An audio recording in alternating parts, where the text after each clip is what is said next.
think definitely with landlords and tenants to start from, landlords with properties.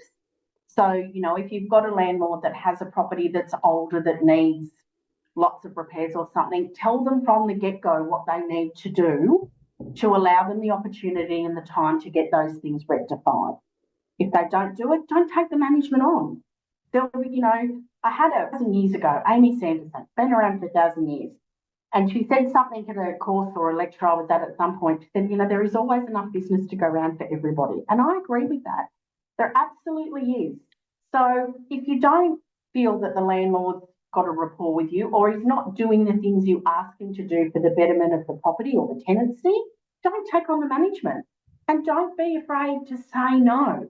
Good quality rent rolls are chosen by picky property managers. So be picky.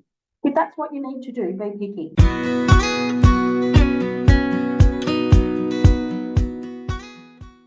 Welcome to the podcast. Thank you so much for being here. I am super, super grateful for you. Now, today we're diving into a crucial topic that can make or break your success in property management: saying no and setting boundaries from the start. In the world of property management, not setting clear boundaries from the outset can lead to a whole host of problems, from tenant expectations spiraling out of control to property owners demanding more than what's actually reasonable. A lack of boundaries can create stress, inefficiency, and ultimately lead to burnout. Without the ability to say no and set firm boundaries, property managers often find themselves overwhelmed and constantly putting out fires and struggling to maintain a work-life balance. It's an issue that affects not only their professional life, but their personal life as well. To help us unpack this topic, I'm thrilled to welcome our special guest today, Christine Rengger. Christine's journey in real estate began back in 1990 when she started working Saturdays on reception to help a friend. And it didn't take long for the job to sneak into her psyche. And eventually, Christine was attending business college and secured her first position as a real estate receptionist. But she was drawn to the fast-paced world of property management, and she quickly moved up the ranks from leasing consultant to a property management assistant to senior property manager. And in 2003, she secured her full real estate license and her own agency. She's managed rent rolls from 100 properties to over 1,000 properties, and her passion for property management is evident as she strives to ensure that her property owners are in control of their investment journey. Christine is also dedicated to training others in her craft, contracting to the Real Estate Institute of New South Wales as a trainer and assessor. Her unrivaled knowledge of the Residential Tenancy Act, insurance information, tribunal process, and the day-to-day operations of a property management business make her an invaluable resource. Join us as Christine shares her expert insights on the importance of setting boundaries, how to effectively say no, and the transformative impact these practices can have on your property management career. So whether you're just starting out or you're a seasoned professional, her wisdom and experience will provide you with the tools you need to thrive in this demanding industry. So sit back, relax, and take a listen to Christine. Christine, thank you so much for joining me on the Property Management Podcast. Before we dive in, can you share with our listeners a little bit about yourself and how you got started in the industry? Yeah, so I've been in the industry now for 32 years. I started on a reception job in Sydney back in 1992 and have worked my way up the ladder, so to speak, since then. But I've worked in all facets of real estate, sales, reception, secretary, PA, but my passion lies in property management. And you've got your own business now as well. How have you found that transition? That has been challenging, transitioning into business ownership. I've owned a couple of different businesses over the last 20 years. I'm based on the Mid-North Coast, so it can be a challenging market up here. There are a lot of agents in our market, but I tend to go pretty well, so I can't complain. It's definitely challenging from time to time, but it's certainly, how can I put it, eye-opening is being a business owner. Absolutely. I'm sure anyone listening that is in property management, business ownership, or is thinking about getting into business, property management, business ownership, I'm sure that they can all relate to the challenges or the people coming into it please know that there is going to be some challenges ahead, Yes, but the good, you've got to take the good with the bad, haven't you, when you absolutely, start your own 100%. yeah. So what are some of the challenges, just before we dive into our topic, but what are some of the challenges that you have faced, and how have you overcome some of those challenges to still be here as a real estate business owner today? I think my biggest challenge has been staffing issues, particularly since COVID. I do tend to run a business, or have in the past run a business, where I've been on my own with maybe one or two other people's help. I have transitioned to a much larger rent roll in excess of sort of 450 properties. We've come back slightly a bit now, but I only have myself and one other full-time lady. Thank God for her. Don't know where I'd be without her.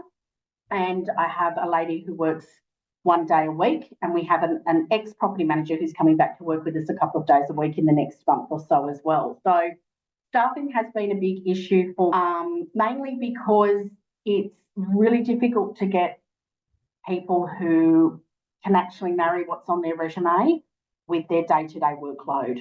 I find you get a lot of people that can say they can do the job, but once it actually gets into the nitty-gritty of what you need to do, it's a completely different matter. And there's not a lot of people I have found personally that can actually deal with the pressures of the job day to day. Yep, I can totally relate to that. I've had a lot of similar experiences in the last 12 months in particular. So, yeah, it is a real struggle. And I speak to lots of real estate business owners, and they're all experiencing the same thing. So, but that's probably a podcast, a whole other podcast topic. Yes, Let's talk about our topic today. And that's all around this saying no and boundary settings. And so, was there a particular incident or a story that made you realize, hang on a second, I need to set better boundaries? Or, what happened? How did you uncover this topic? It probably came to me more to do with the staffing issues that I've had. I've, in recent years, acquired a couple of different rent rolls after building one organically and selling it off. I've then acquired a few rent rolls, and unfortunately, when you acquire rent rolls, you buy a whole heap of drama.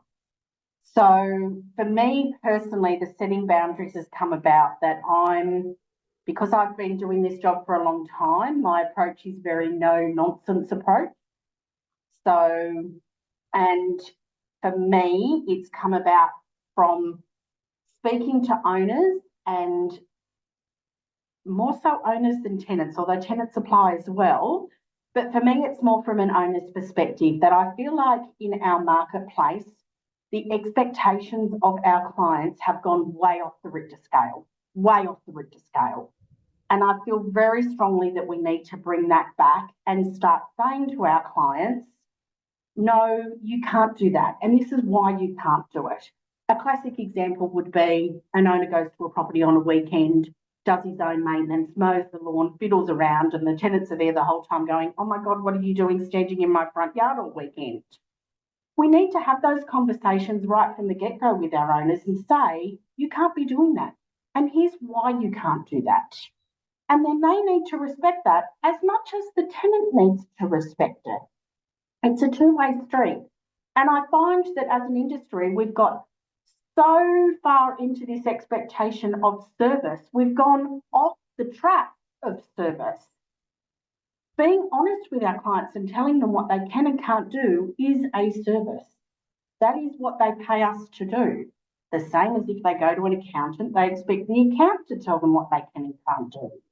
We are property professionals, and it's our obligation to guide these investors in the direction, following the law, that gives them the best return for their properties.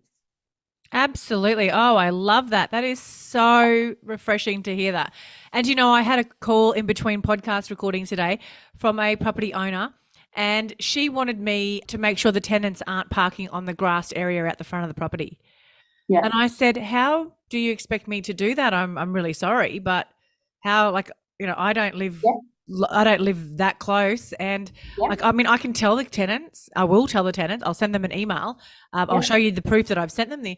I can't be, monitor. And then said, well, I need to know how many people are living in the property. And I said, well, again, how do you expect me? I can go and do an inspection and count the number of bodies that are then and there, but I don't know. Exactly. I there's some things I can control, and there's some things I can make can't sure your rent control. is paid. I can make Yeah, sure the property is agreed. being maintained, but I can't make sure that the tenants aren't paying. So yeah, you're Yeah, absolutely right. There is so many boundaries that need to be set. yeah, definitely. And I think another one is when, and this is a common thing in property management, when a neighbour calls in and says, "Oh my God, you've got to do something about the dogs barking," or "You've got to do something about the arguments that the tenants are having." Well, we can't. Contrary to popular belief, we're not the property police. We can't go and demand that someone stops yelling at another person or demand that they shut their dog up. They are facts of life that we all need to deal with, whether we're tenants or we're owners. So I'm pretty sure that any property manager in the country that's experienced an irate neighbour because there's a dog barking who has said, "Well, have you called the police?" Or, "Here's a novel idea. Did you knock on the door and ask them if they could do something about their parking dog?" "Oh, no. No, no, no, no. I won't approach them direct about it. I'll whinge and complain to you because you'll do something. You're the real estate agent." No, these are unrealistic expectations from people in the community, whether they're clients, whether they're tenants, landlords, vendors, purchasers, it doesn't matter. No, the appropriate way for you to deal with that is to call the police. They deal with neighbourhood disputes and they are the only ones that can enforce those types of situations. So, whilst we understand their discontent with those situations, we can't control them. So we shouldn't be giving the impression that we can, because then we're just making a rod for our own back as property managers. Absolutely. So you just alluded to before, you think it's really important that we set these boundaries in place with our clients from the start, whether that's tenants or property owners. So how do you do that? Yep. What are So your my tips around that? process is, when I have a new client or a new landlord come on board, we go out, we inspect the property, we do that initial meet and greet, look at the property, give them an idea on what sort of price bracket. I then come back and do some research and then contact them again and say, "Okay, I've done some research now. How would you like to go over it and discuss what you'd like to do?" Once I've determined that they are prepared to move forward with me, I then get them into the office to sign the management agreement. I'm all over electronic document signing, but I'm old fashioned. I want them on my turf so that I can explain how I operate and go through the management agreement in detail with them and explain it to them, what they need to do in each section and why those sections are relevant to them, moving forward while they've got the property rented. So at that point, I find things that I can relate to them with. Do kids go to school together? Do we have a common friend? In small town, there's always 2 degrees of separation anyway. And once I've got that common thread, I might sort of use that to build a bit of rapport with the landlord and then dive into the step-by-step approach of going through the management agreement. And I give them examples of things that most people can relate to. And so, for example, in New South Wales, our management agreements have a section in it where we can spend up to a maximum amount of money in case of emergency. Now, when I started in real estate, mobile phones didn't exist. So you still had to call people on a landline, and that's why that clause was in the management agreement, so that you had time to get things organised while you were trying to contact people. Now, that's not so much of an issue, but it's there for a reason. And I explain to people that that's my experience. I've had to utilise that clause on a couple of occasions for various repairs, and why it's important for us to be able to contact you. So I tell them what I'm going to do and how I'm going to do it step by step from the get-go. I then do exactly the same thing with the tenants. When they sign their new lease, they come into the office, we go through everything. I have a 4-page checklist that I go through every single thing that might pop up: paying your water bills, paying your rent, how to advise if one tenant's moved out and another one's moved in, what forms you need to sign. I go through everything step by step of the things that I find pop up and make sure people are aware of them. Things like books, timber floors, scratches, all those little things, so that I set the precedent right from the get-go. And I generally find, moving forward, I have tenancies that are literally set up, and don't worry about them. Everybody knows exactly where they stand and what they need to do should something come up they need to address. That's fantastic. I mean, there is so much wasted time dealing with, bits of information that if it was explained from the start, it might take you a little bit of extra time to sit them down in the office and go through stuff. But Yeah, ultimately, it's going to save you time down the track. yeah, So I think that's a really great strategy. Although I don't do it myself, I am all completely electronic, and even my tenant sign up is through a video. So it's all, we do meet, the property manager does meet them and goes through a checklist, making sure they understand what they just watched. I've yeah. actually walked out and seen tenants asleep watching it. So, so I don't know that it's that effective, but I do love that. And do you think property managers don't set great boundaries because we're just such a industry of people pleasers? Do you think that's where it stems from?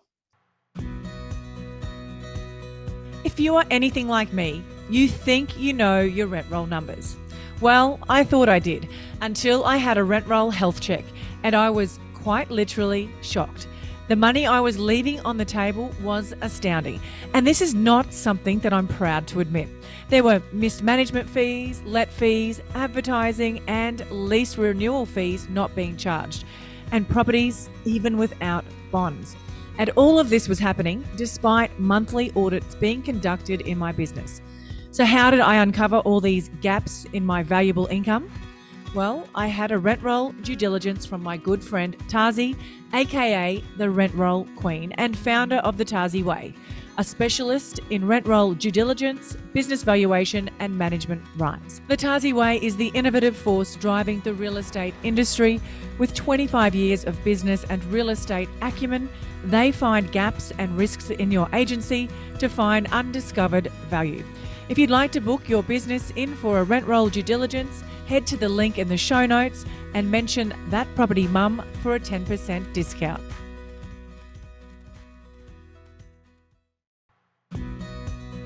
If you're ready to be a super organised, focused and productive property manager, buckle up, because Colmio is about to revolutionise the way that you work. Colmio is the driving force behind property management excellence in residential real estate. Now picture this, a comprehensive end-to-end system designed to be the beating heart of your property management tasks, manage your properties, owners and tenants, and handle payments, inspections, and even marketing listings without leaving the platform. Colmio is designed to be an all-in-one solution to all your property management needs. And here's the game changer. Colmio isn't just software. It's been awarded the most innovative PropTech Scale Up in 2023. Yes, you heard it right. Colmio has been recognised for their groundbreaking approach to property management software. How good is that? So property managers, whether you're a seasoned pro or just starting out, dive into the future of property management with Colmio. You can book in a demo with the team today and go in their weekly draw for a Prezi gift card worth $100. All you need to do is to head to the link colmio.com/thatpropertymum, and Colmio is KOLMEO.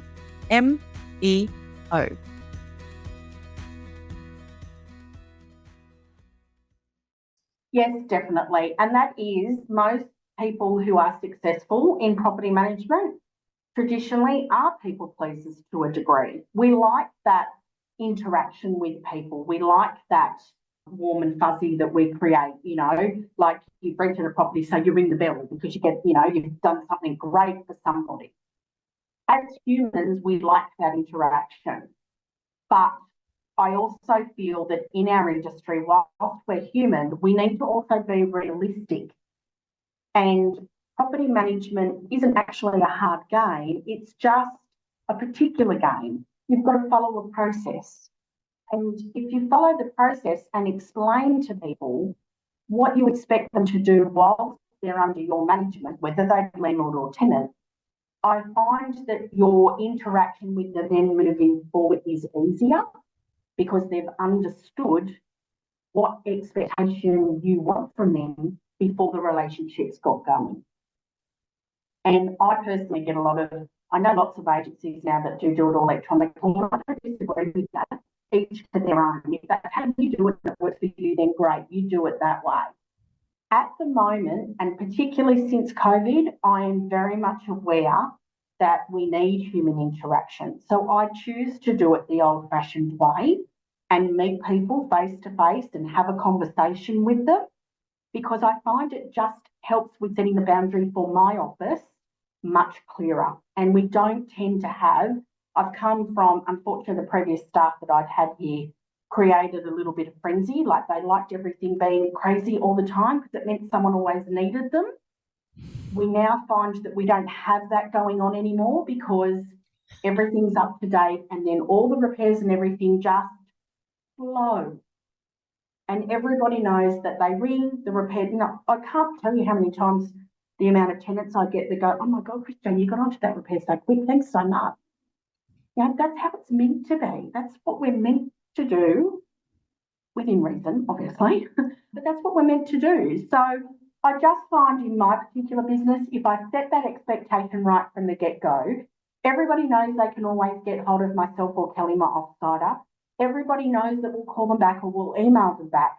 And the relationship doesn't have that strain to it because our landlords trust us to do what we're meant to do and our tenants trust us to get it done. That's not the case with everybody, but it is the case with the vast majority. Don't get me wrong, we still have dramas. Well, absolutely. I mean, that's just the nature of property management. We're problem solvers as well as people pleasers. We're problem solvers as well. And if there wasn't problems to solve, we wouldn't have jobs or businesses. So that's right, exactly. That's a particular skill set that I think probably, and a mindset that I think a lot of us need to work on as well. That that is our job, is to solve people's problems when it comes to property. So, so. What are some of the biggest areas you think that we need to set boundaries as property managers? I think definitely with landlords and tenants to start from, landlords with properties. So, you know, if you've got a landlord that has a property that's older that needs lots of repairs or something, tell them from the get-go what they need to do to allow them the opportunity and the time to get those things rectified. If they don't do it, don't take the management on. You know, I had 1,000 years ago, Amy Sanderson, been around for 1,000 years, and she said something at a course or a lecture I was at some point. She said, you know, there is always enough business to go around for everybody. And I agree with that. There absolutely is. So if you don't feel that the landlord's got a rapport with you or is not doing the things you ask him to do for the betterment of the property or the tenancy, don't take on the management. And don't be afraid to say no. Good quality rent rolls are chosen by picky property managers. So be picky. If that's what you need to do, be picky. I also think we need to set boundaries probably on ourselves as well, to say, you know, we want our business to look like this, or, you know, sit down with your boss and go, okay, how do you see your property management department growing? What boundaries do you want me to have within growing that business? But I definitely feel like, you know, I wasted a lot of years worrying about a lot of stuff that I probably didn't need to worry about. So if we create some boundaries on ourselves as well, in knowing that we are just doing our jobs, we're doing the best that we can do, and there's always a solution to every problem. The last thing I would suggest is utilise, in New South Wales, utilise NCAT. Everybody hates going to tribunal. I love it. I love going to tribunal because I know that there'll be a solution to that problem regardless of what professional or personal opinion I've formed or the owners formed or the tenants formed. There'll be a solution. Those kinds of places, like unpack, are there to assist. So utilise them and utilise them to your advantage because they create a safe space to get those kinds of nasty matters sorted out. That's a great point, actually. I've never looked at it from that angle at all. I avoid it at all costs, and you know, I like to think that I've got good negotiation skills and I'm able to.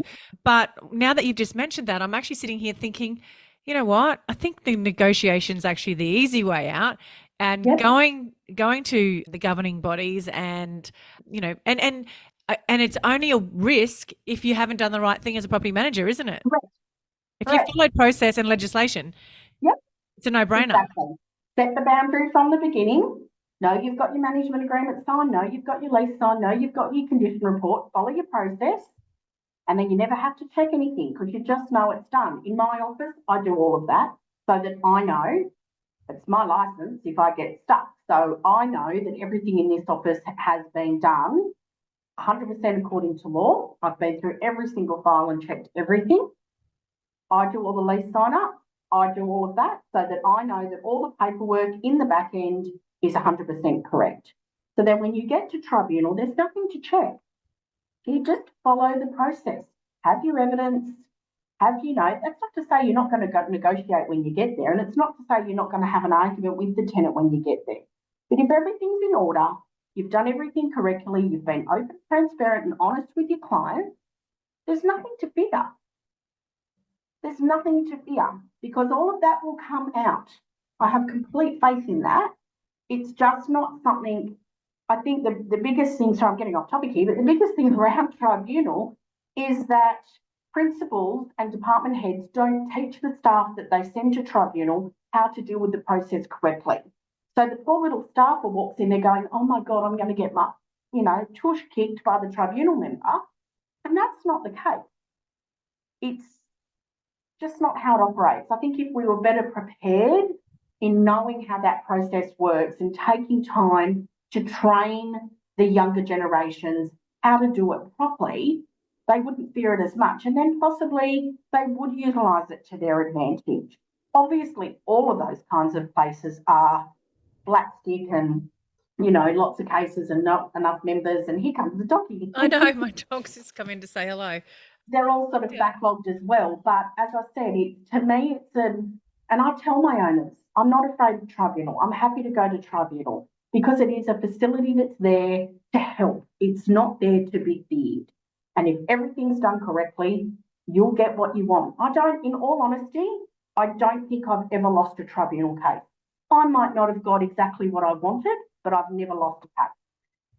Absolutely. That's fantastic. And I think we're going to do another episode and you can talk and train and educate people on what to do to prepare for tribunal. I think that'll be great. I've never done a podcast on that and I would certainly learn a lot myself because I think I've been maybe 5 times in my 15 years in business. So, but I mean, I've had property managers in my team go, but I have hardly been myself. So I'll get you back on for that one. But now you're also a working mum. So are there particular boundaries that you set, for your family and for work and, because that's a whole other thing. Like, I actually took a phone call at 8:00 last night from a client and I knew I had this podcast coming up today and I thought, why am I answering this? Like I should have just let it go to message bank. And then I spent an hour on the phone, with this client and I'm like, Kylie, why did you do this? Like now they're going to think that they can call you at 8:00 or any time they want. Yeah, so years ago, the first business that I started, my philosophy in that business was, I'm available whenever you need me. Now, admittedly, that was pre-children days, but as you get older, I'm on a real rant at the moment. I definitely think we should be Benjamin Buttons, start old and end up young. Because if we knew what we knew when we get slightly older, we just wouldn't waste the time on things like we do, would we? No. So my philosophy was I'm available when you need me. But people did take advantage of that because they'd go, I'll just ring Christine. There wasn't ever a boundary around it. Now, I very rarely answer the phone after 5:00. It goes to a message bank. It says to leave a message. 9 times out of 10 people don't. But unless it's somebody I'm specifically chasing, or I'm expecting a call from for a specific reason, I will let it go to message bank and then I'll text them and say, I'm sorry I missed you, I'll give you a call tomorrow.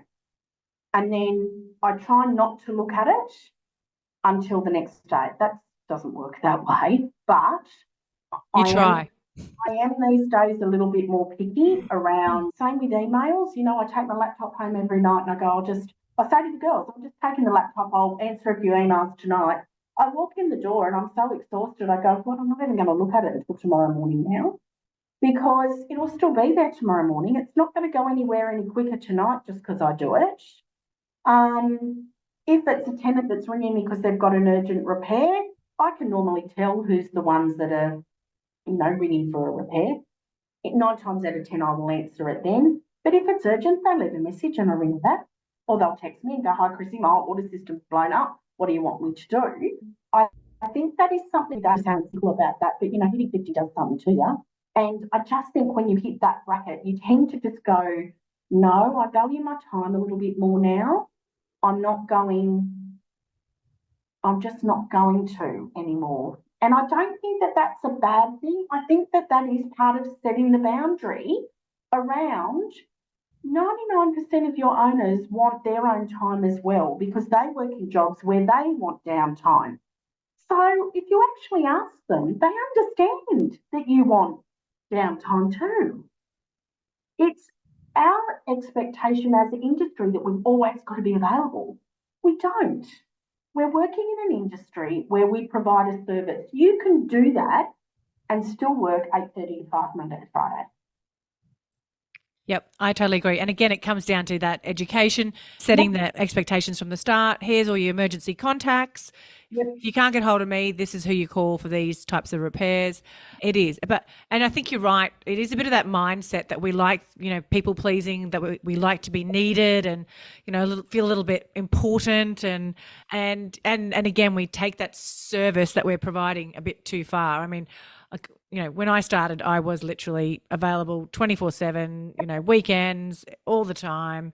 Christmas days, I couldn't tell you how many Christmas days I've spent on the phone, problem solving, troubleshooting, maintenance, and I'm sure most property managers can relate to that as well. Totally. And that's why I think it's in some respects as an industry, we've made a rod for our own back in that department. We can deliver a service. We can be a service-driven industry. We can meet the needs of our clients through that service and still have a life of our own outside of work. It is doable. And I live, eat, breathe my work because I'm passionate about what I do and I'm passionate about servicing the people that I work for, but within reason, because they don't expect me to work 24/7. I might think that they do, but in reality, they don't. They expect me to have downtime too. So if I have downtime, when I come back and work for them tomorrow, I'm at my best. So that serves them better. Yeah, absolutely. No, I love it. You've hit some amazing points today, I think, and there's a lot of value in everything you have just shared with everybody as well. So thank you so much for sharing that wealth of knowledge with us. Now tell me, have you got any personal development tips, tools, or podcasts that you can recommend to anyone listening? I did write one thing down that I thought was something that people could action today if they want to. Just one small thing that I don't do often enough. I used to do it all the time. These days I don't do it as often.